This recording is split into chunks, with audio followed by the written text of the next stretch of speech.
Saya mau tertawa berapa hari ini saya dibuat menjadi bahan katanya yang akan dilapor oleh Zumba dan kawan-kawan. Ya, saya sih sebenarnya nggak masalah dan saya hanya bisa menertawakan, berarti mereka harus belajar lagi lebih dalam apa itu disebut dengan rumus pemidanaan. Ya, salah satunya yang disebut itu wajib memenuhi mens rea. Ya, mens rea itu apa? Silahkan langsung searching.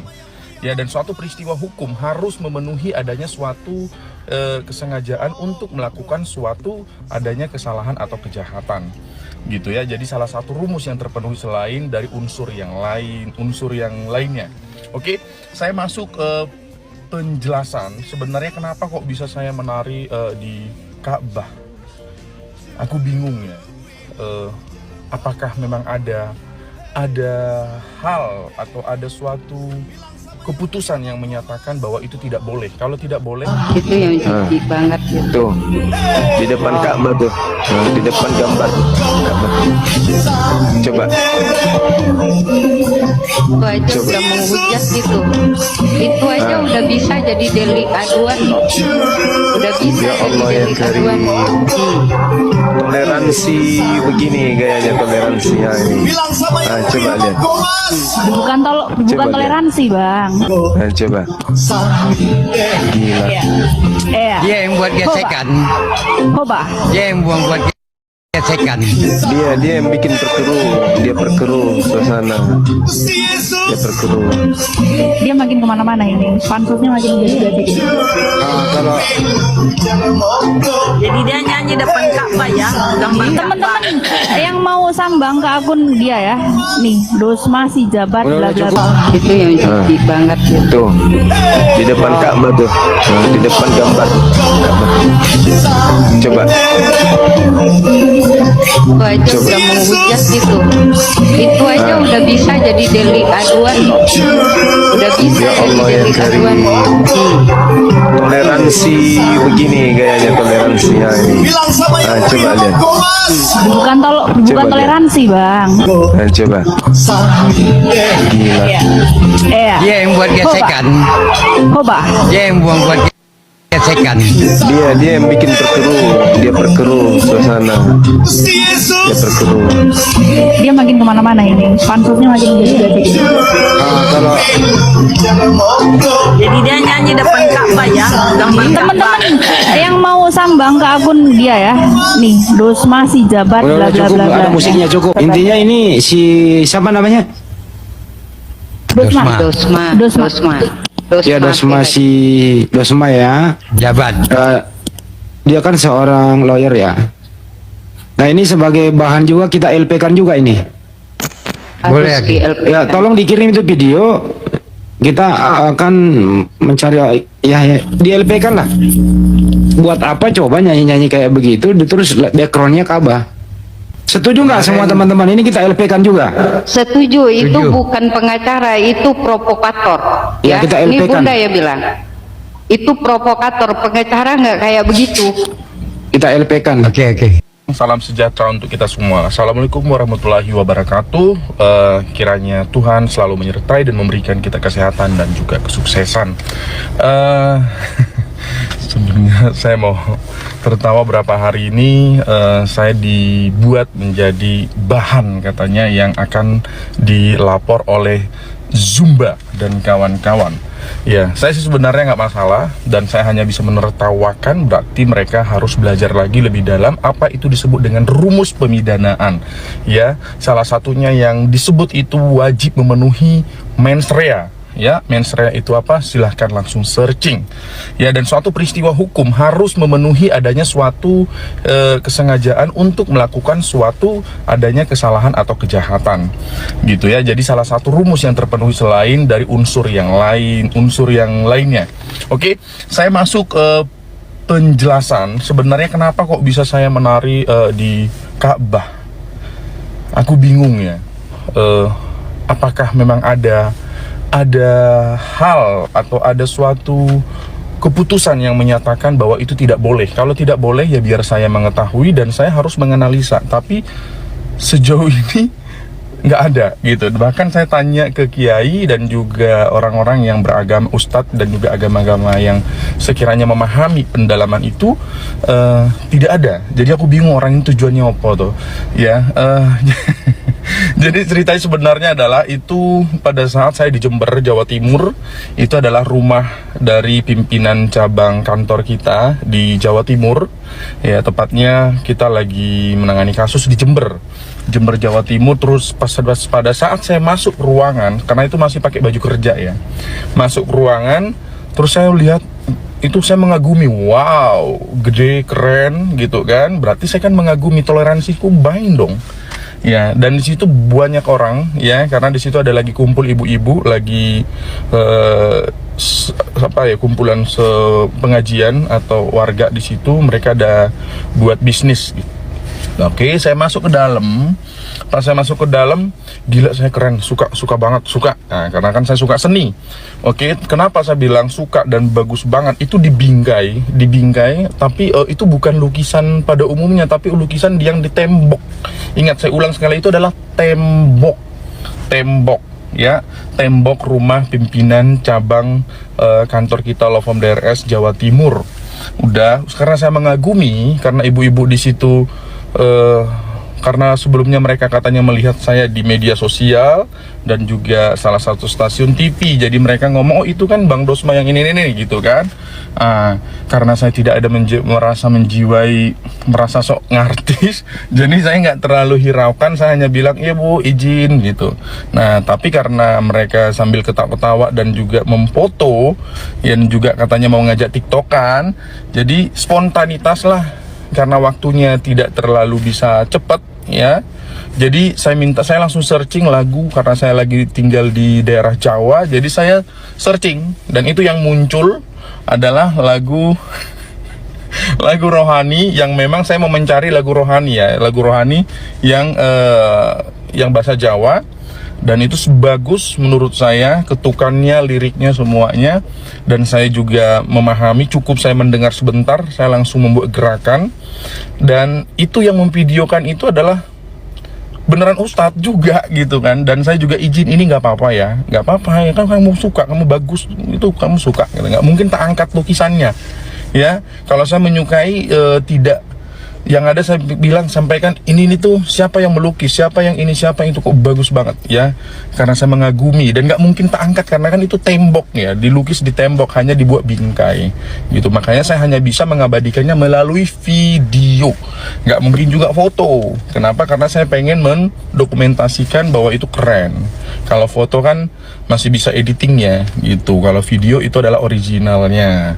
Begitu mengenai video itu ya, sampai ada di YouTube, ada di TikTok, bahkan mereka membuat penggosipan yang luar biasa membahas itu. Silahkan ya, silahkan. Terus saya langsung telepon juga teman-teman di Bandung ya, karena ada perkumpulan dokter profesor hukum. Saya bilang, Bang, ini kok saya digini-giniin, kan di situ di organisasi kita kan banyak ya, yang lawyer muslim. Kalau saya salah dibilang salah ya, saya bilang gitu. Salah dari mana sih? Ya udah, biarin aja di situ ya. Nanti kalau ada apa-apa, kita yang hadir, kamu nggak usah hadir. Ya udah, oke, kupikir gitu kan. Nah, terus saya juga mau menekankan juga, itu selesai yang tadi ya, case close. Nah, saya membahas lagi perihal mengenai kenapa sih saya harus melapor ya, kenapa saya harus melapor Zumba dan kawan-kawan ya. Kalau tersinggung disebut Zumba, bodo amat, karena saya tahu bukan itu nama aslinya ya. Salah satu gurumu di Jawa Timur sudah menelepon saya ya, mantan gurumu ya, mantan gurumu, dan namamu saya tahu siapa, bukan itu, tapi kamu keren-kerenin kan. Oke. Terus saya sampaikan juga bahwa kenapa saya mengetahui struktur mereka ini. Sebenarnya saya tidak ada niat, dan sama sekali saya tidak ada ingin mengetahui, karena nggak penting juga buatku ya. Karena kalian seneng kan dibahas sekarang kan, seneng banget, katanya adalah bagian dari market. Emang iya, saya marketing S10 ya, makanya kalian searching, saya adalah salah satu marketing terbaik ya. Tapi salahnya kalian searching pada saat itu tahun 2000 berapa ya, 2013 ya. Waktu itu saya dapat penghargaan ke Korea Utara, ke Korsel mendapatkan sebagai penjualan terbaik sampai dengan jabatan saya sebagai Division Director salah satu perusahaan franchise Amerika. Berarti saya bukan main-main kalau di dalam nge-market. Oke, jadi nanti saya market kalian, tapi kalian yang bener, ya, yang bener.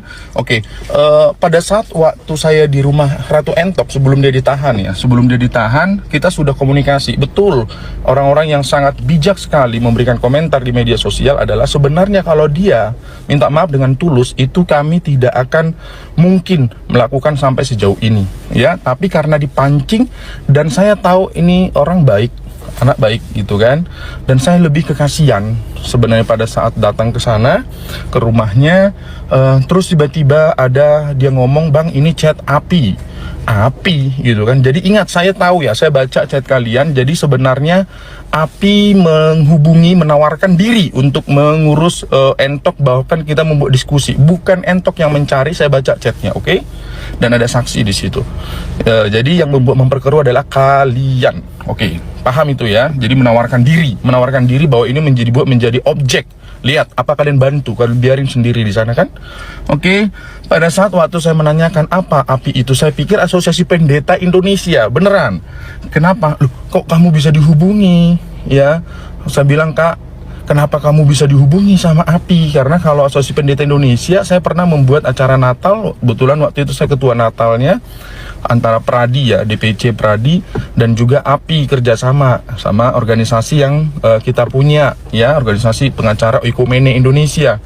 Loh, kok bisa dihubungi? Enggak loh Bang, asosiasi ini, aduh, gitu kan. Kayaknya nggak penting banget, saya bilang gitu kan. Oke, saya janji Bang, saya nggak akan pakai jasa mereka, ya, saya nggak akan bersama dengan mereka karena saya tahu orang Abang adalah orang yang sangat paham dan sangat bijak untuk itu. Tapi tolong cabut perkara itu kan, begitu kan? Ya, namanya untuk cabut kan butuh waktu ya. Karena apalagi saya kan pekerjaannya bukan ngurusin itu tok gitu kan. Nah ya udah. Setelah besoknya mereka makin menggila live. Kalian tahu kenapa itu dipercepat? Itu gara-gara kalian, makanya Entok ditahan. Ya, saya langsung ke ruang cyber dan langsung dapat penjelasan. Ya, bahwa pada saat live itu kalian dari pagi, siang, sore, malam itu ditonton langsung sama tim cyber Polda Sumatera Utara, yang mereka juga geram. Kenapa? Karena itu berlanjut dan makin menjadi-jadi. Oke, jadi ingat, sekali lagi saya tekankan, Ratu Entok ditahan bukan karena ditangkap cepat, bukan karena kita sebagai pelapor yang tiba-tiba ayo cepat. Kami bilang selalu sesuai dengan prosedural. Ternyata ada suatu perintah yang mengatakan bahwa jika adanya suatu perbuatan terus menerus dilakukan, bahkan itu berbahaya dan juga mengecoh dan juga membuat perkeruh di masyarakat, maka itu dipercepat, ditangkap. Jadi Ratu Entok ditangkap, ditahan karena apa? Silahkan tafsirkan sendiri. Semoga bermanfaat. Terima kasih. God bless you. Saudara-saudara, itulah dia video cuplikan yang baru saja kita tonton tadi videonya. Bagaimana Cuma dan kawan-kawannya mencari kesalahan, yaitu seorang pengacara yang bernama Dosma, yaitu Sijabat. Mereka tidak suka melihat Dosma Sijabat usai melaporkan mereka ke polisi terkait menghina kekristenan. Bagaimana Nora Aritonang dan juga Cuma dan juga Uniripa mereka kedapatan dan ternyata dan terbukti telah menghina Tuhan orang Kristen, dan itulah membuat mereka mau menyerang balik, kan mau mencari-cari kesalahan dari seorang Dosma pengacara, yaitu Marga Sijabat ini.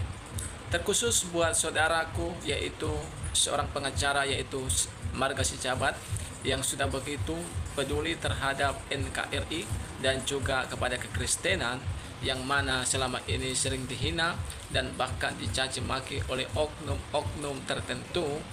Hati-hatilah terhadap Cuma, hati-hatilah terhadap rekan-rekannya, karena mereka akan melakukan sesuatu hal, bahkan akan melakukan banyak cara supaya pengacara Dosma Sijabat ini dilaporkan balik oleh mereka. Dan kita sudah mendengar tadi apa yang disampaikan oleh seorang pengacara ini, bahwa beliau melakukannya dengan bertanya terlebih dahulu kepada para kiai apakah itu salah atau tidak, dan ternyata para kiai mengatakan tidak, itu tidak salah, itu tidak apa-apa, kata cara tadi ya teman-teman.